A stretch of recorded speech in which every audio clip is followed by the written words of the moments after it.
तो ड्रग्स मामले को लेकर हमारी ये खास पेशकश लगातार जारी है। ड्रग्स मंडली की गिरफ्तारी, अब बॉलीवुड की बारी। रिया की ड्रग्स मंडली का बचना अब नामुमकिन है। ड्रग पैडलर जैद और केजे के बीच बातचीत की कॉल रिकॉर्ड से चौंकाने वाले खुलासे हुए हैं। एनसीबी अब मुंबई और गोवा में तमाम ड्रग पैडलर्स पर शिकंजा कस रही है, जिनका कहीं ना कहीं बॉलीवुड और मुंबई की ड्रग पार्टी से कनेक्शन है। रिया की ड्रग्स मंडली पर एनसीबी का शिकंजा और कसता जा रहा है। शनिवार को एनसीबी ने मुंबई से लेकर गोवा तक एक साथ छापेमारी की, जिसमें 7 ड्रग्स डीलर और पेडलर दबोचे गए। इन्हीं में एक है केजे उर्फ करमजीत। 23 साल के ड्रग पेडलर करमजीत के पास से एनसीबी को गांजा और चरस भी बरामद हुआ है। दादर से भी एक ड्रग पेडलर को आधा किलो गांजे के साथ पकड़ा गया है। वहीं पवई से अंकुश और गोवा से क्रिस कोस्टा नाम के एक ट्रक पेडलर दबोचे गए हैं। एनसीबी के जाल में फंसा ट्रक पेडलर करमजीत उर्फ केजे ही वो शख्स है जिसका नाम शौविक चक्रवर्ती से पूछताछ में सामने आया था। जानकारी के मुताबिक केजे मुंबई के कैप्री हाइट्स और लिटिल हाइट्स जैसे अपार्टमेंट्स और आसपास के इलाके में ड्रग्स की सप्लाई किया करता था। केजे और उसके लोग सुशांत के हाउस मैनेजर सैमुअल मिरांडा के साथ साथ रिया के भाई शौविक को भी ड्रग्स की सप्लाई किया करते थे, जिन्हें बाद में सुशांत तक पहुंचा दिया जाता। रिया, शौविक और मिरांडा इस चेन का खुलासा पहले ही एनसीबी के अफसरों के सामने कर चुके हैं। आज तक ने ड्रग्स पेडलर जैद विलात्रा और केजे की बातचीत की कॉल डिटेल हासिल की है, जिसके मुताबिक ड्रग पेडलर जैद का सैमुअल मिरांडा से था संपर्क। दोनों के बीच 3 बार में 72 मिनट बात हुई। Samuel Miranda drugs peddler KJ के भी संपर्क में था। 24 सितंबर से 17 मार्च के बीच 17 बार बात हुई। दोनों के बीच 300 मिनट लंबी बातचीत हुई। ऋषभ ठक्कर भी जैद के संपर्क में था। केजे की बासित परिहार और करण अरोड़ा से भी बात हुई। रिया पहले ही एनसीबी को बता चुकी है कि सुशांत की ड्रग्स पार्टीज में कई सेलिब्रिटीज शामिल होते थे। एनसीबी के पास 25 ऐसे बॉलीवुड सितारों की लिस्ट है जिनका ड्रग्स कनेक्शन है और अब उन्हें पूछताछ के लिए भी बुलाने की तैयारी है। अरविंद ओझा, मुंबई, आज तक।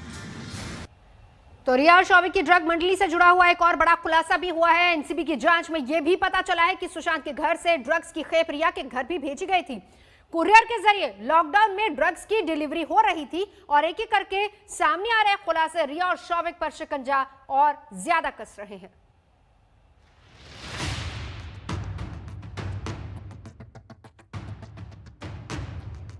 पहला खुलासा, सुशांत के घर से रिया के घर ड्रग्स की डिलीवरी। दूसरा खुलासा, घर के सामान की आड़ में ड्रग्स की सप्लाई।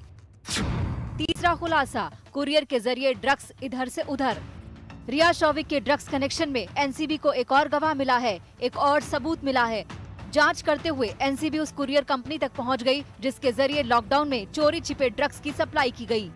ये पूरी कहानी इस साल अप्रैल महीने की है। एनसीबी सूत्रों से पता चला कि लॉकडाउन में सुशांत रिया के घर रहना चाहते थे। सुशांत कुछ दिन रिया के घर बिताना चाहते थे, इसीलिए ड्रग्स की एक खेप रिया के घर तक भी पहुंची। ये तस्वीर उस दिन की है जब एनसीबी ने सुबह सुबह रिया के घर छापा मारा था। नारकोटिक्स कंट्रोल ब्यूरो को शक था कि ड्रग्स सिर्फ सुशांत के घर ही नहीं, रिया के घर भी आती थी। एनसीबी की आशंका सच साबित हुई। सूत्रों से खबर है कि लॉकडाउन में सुशांत रिया के घर जाना चाहते थे, इसीलिए सुशांत के घर से कुछ सामान रिया के घर भेजा गया। हालांकि इस सामान की आड़ में ड्रग्स को भी इधर से उधर किया गया। सुशांत के स्टाफ दीपेश ने ये कुरियर भेजा था। शौविक ने कुरियर बॉय से कुरियर हासिल किया था। कुरियर से 500 ग्राम ड्रग्स सुशांत के घर से रिया के घर सप्लाई की गई। जांच में नारकोटिक्स कंट्रोल ब्यूरो की टीम उस कुरियर बॉय तक भी पहुंची जिसने शौविक और दीपेश की पहचान की। कुरियर बॉय के फोन कॉल डिटेल्स में भी शौविक और दीपेश का नाम मिला। सूत्रों से खबर है कि ड्रग्स से भरा कुरियर पकड़ा ना जाए, इसके लिए पैकेट में घर का सामान भी डाल दिया गया था। ये पैकेट 15 अप्रैल के करीब भेजा गया। हालांकि ये अभी साफ नहीं है कि सुशांत रिया के घर शिफ्ट हुए थे या नहीं। एनसीबी को दिए बयान में भी शौविक ने इस बात का खुलासा किया था कि मार्च और अप्रैल में सुशांत के कहने पर उसने ड्रग्स का इंतजाम किया था। मार्च महीने में सैमुअल मिरांडा ने जैद से ड्रग्स की डील की थी और अप्रैल में दीपेश ने सुशांत के घर के पास ही ड्रग्स की डिलीवरी ली थी। इन दोनों की डील का सूत्रधार शौविक था।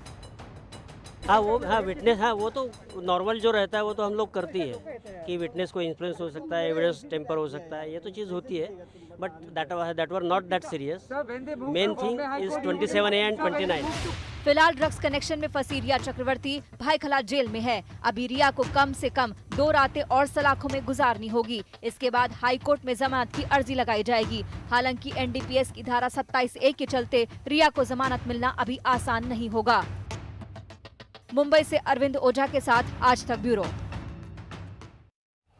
वैसे रिया को शायद इस बात का अंदाजा नहीं होगा कि वो जो मैसेज व्हाट्सएप पर भेज रही है वो मैसेज और चैट हिस्ट्री ही उनके गले की फांस बन जाएंगी। ऐसे 3 व्हाट्सएप चैट्स हैं जिन्होंने रिया को सलाखों के पीछे पहुंचा दिया।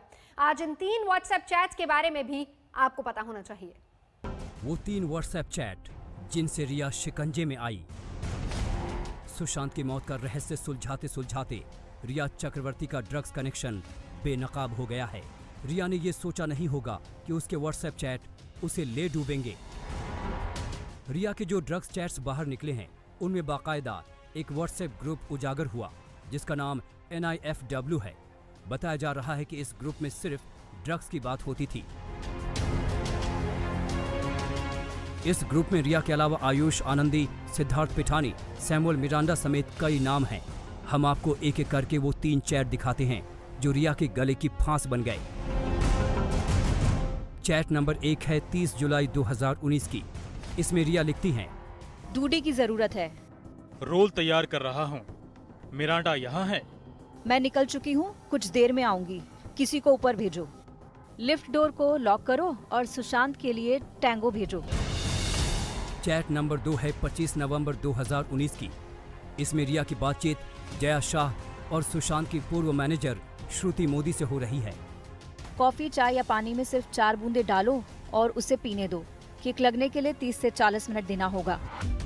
चैट नंबर 3 है 8 मार्च 2017 की। इसमें रिया चक्रवर्ती की बातचीत गोवा के एक होटल मालिक गौरव आर्या के साथ हो रही है। इसमें रिया हार्ड ड्रग्स की बात करती है। अगर हम हार्ड ड्रग्स के बारे में बात करें तो मैं बता दूं, मैं ज्यादा नहीं ले रही। मैंने एक बार MDMA लिया था। रिया की ड्रग्स चैट में डूबी गांजा, MDMA जैसे ड्रग्स का जिक्र है। इन चैट से ये भी सामने आया कि रिया इन ड्रग्स को मंगवा रही थी। सूत्रों के मुताबिक रिया ने खुद भी NCB के सामने ड्रग्स मंगवाने की बात मानी है। इन ड्रग्स चैट से पता चलता है कि रिया चक्रवर्ती ड्रग्स की डीलिंग में शामिल थी। नारकोटिक्स कंट्रोल ब्यूरो ने इन्हीं चैट्स के जरिए रिया को शिकंजे में ले लिया है। अब कोर्ट में रिया को अपनी बेगुनाही साबित करने के लिए इन चैट्स का तोड़ निकालना होगा। अरविंद ओझा के साथ मुनीश पांडे, मुंबई आज तक।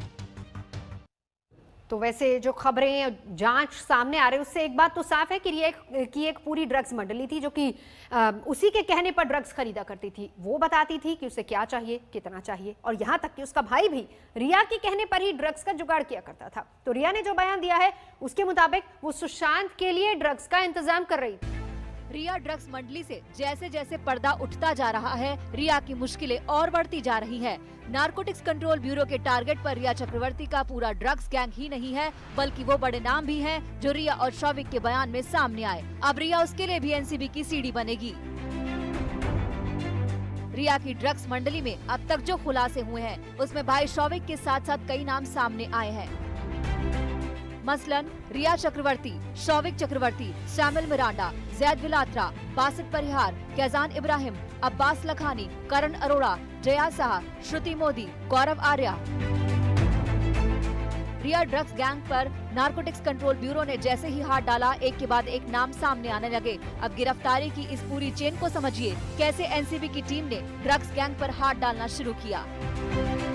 सबसे पहले अब्बास लखानी और करण अरोड़ा को ड्रग्स तस्करी के आरोप में गिरफ्तार किया गया। इन दोनों के जरिए नारकोटिक्स की टीम जैद तक पहुंची। 20 साल के जैद के पास से 9 लाख से ज्यादा कैश और विदेशी करेंसी मिली।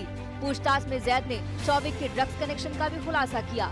जैद के जरिए ही नारकोटिक्स बासित परिहार तक पहुंची। बासित ने शौविक को जैद का नंबर दिया था। शौविक की ड्रग्स कंपनी का पीछा करते हुए नारकोटिक्स की टीम इब्राहिम उर्फ अका तक पहुंची। रिया के भाई शौविक चक्रवर्ती का जैद, बासित और इब्राहिम से कनेक्शन फुटबॉल से जुड़ा। शौविक फुटबॉल का शौकीन है और यही शौक उसे ड्रग्स के जाल में उलझा चुका है। नारकोटिक्स कंट्रोल ब्यूरो के हत्थे चढ़े अब्दुल बासित परिहार से शौविक की मुलाकात फुटबॉल ग्राउंड में हुई थी। कहते हैं ड्रग्स गैंग का बड़ा चेहरा बासित ऐसे ही क्लब्स में अपने ड्रग्स का धंधा चलाता था। शौविक और बासित दोनों दोस्त बन गए। उसके बाद बासित का शौविक के घर आना जाना शुरू हो चुका था। बासित ने खुलासा किया कि वो फुटबॉल ग्राउंड पर ही शौविक को ड्रग्स सप्लाई करने लगा था, जबकि कैजान इब्राहिम भी प्रैक्टिस के लिए यहाँ आता था। कैजान इब्राहिम और बासित के पुराने ताल्लुकात थे। हम आपको बता दें कि कैजान इब्राहिम बांद्रा के इम्प्रेशन बार रेस्टोरेंट से जुड़ा हुआ है। यहाँ उसके 5 और पार्टनर्स हैं। बताया जा रहा है कि नारकोटिक्स कंट्रोल ब्यूरो की गिरफ्त में आए जैद और बासित मुंबई के बड़े ड्रग माफिया सोहेल से ड्रग की खेप लेकर आगे सप्लाई करते थे। सोहेल विदेशों से ड्रग्स मंगवाया करता है और फिर उसे मुंबई में बेचता था। इस गैंग में कैजान इब्राहिम और शौविक भी हैं। शौविक के जरिए ड्रग माफिया बॉलीवुड में ड्रग्स सप्लाई करता था। रिया के शिकंजे में आने के बाद एनसीबी बॉलीवुड में ड्रग्स कनेक्शन के हर तार को खंगालने में जुटी है। एनसीबी को उम्मीद है कि ये तार उन्हें डर्टी गेम के बड़े बड़े नामों से जोड़ देगी। अरविंद ओझा, मनीष पांडे और आशुतोष के साथ आज तक ब्यूरो।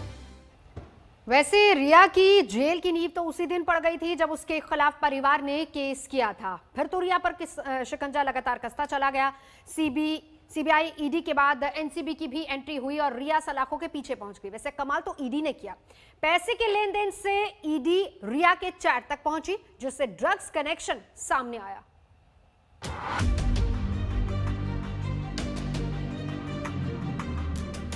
26 जुलाई 2020 सामने आया परिवार। रिया के खिलाफ पटना में एफआईआर।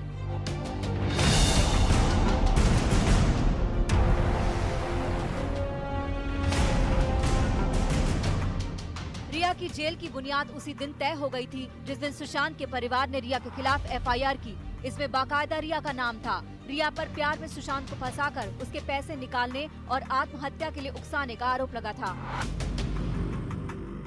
28 जुलाई 2020 एक्शन में बिहार पुलिस। पटना पुलिस ने मुंबई जाकर जांच की। पटना में केस दर्ज होने के बाद बिहार पुलिस एक्शन में आ गई। 28 जुलाई को बिहार पुलिस की एक टीम मामले की तफ्तीश के लिए मुंबई जा पहुंची, लेकिन जांच के अधिकार को लेकर मामला उलझ गया। केस मुंबई पुलिस बनाम बिहार पुलिस हो गया। तब बिहार के डीजीपी खुलकर सामने आए और मुंबई पुलिस पर जांच में रोड़ा अटकाने का भी आरोप जड़ दिया। 6 अगस्त 2020 सीबीआई की एंट्री। रिया समेत 7 के खिलाफ एफआईआर।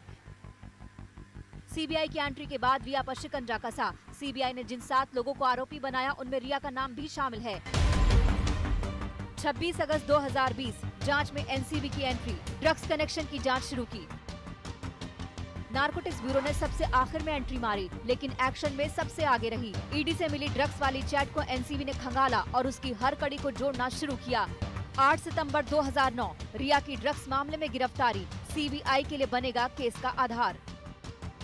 और फिर वो दिन आ गया जब रिया को जेल जाना पड़ा। नारकोटिक्स ब्यूरो के सामने रिया का बयान इतना बड़ा सबूत बन गया कि रिया को जमानत नहीं मिली। अभी तो शुरुआत है, रिया की मुश्किलें अभी और बढ़ेंगी। अब तो सीबीआई भी इसी आधार पर शिकंजा कसेगा। आशुतोष मिश्रा, अरविंद ओझा के साथ मौसमी सिंह, मुंबई आज तक। नमस्कार, मैं हूं अंजना ओम कश्यप। हमें उम्मीद है ये वीडियो आपको पसंद आया होगा। लेटेस्ट खबरों के लिए यूं ही देखते रहिए आज तक और इस वीडियो के पसंद आने पर लाइक, शेयर एंड सब्सक्राइब करना ना भूलें।